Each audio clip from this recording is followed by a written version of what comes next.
Welcome to the Rim Brake Rodeo. We hope this video helps. In this video, I will show how to reset the Lexus RX330 maintenance light.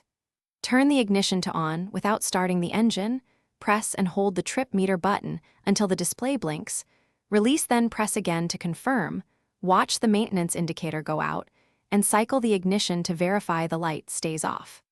Follow these steps calmly and repeat if needed until the system confirms the reset is complete.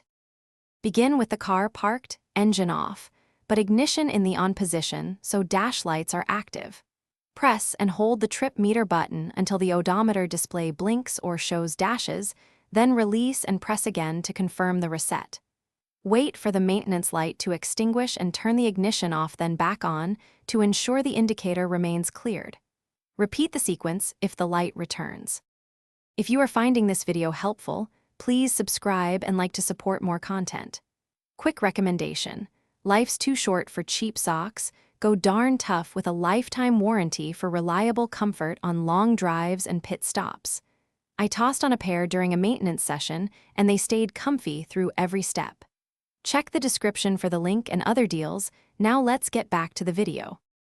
If the maintenance light does not clear after the sequence, try the steps again with firm button presses and steady timing to ensure the system registers the commands. Avoid frequent battery disconnects because they can erase radio and clock settings, but may help if the cluster is unresponsive. If the indicator returns or the vehicle shows other warnings, consult a qualified technician to diagnose and address any real maintenance needs before relying on a reset. Thanks for watching. Consider subscribing if we helped you.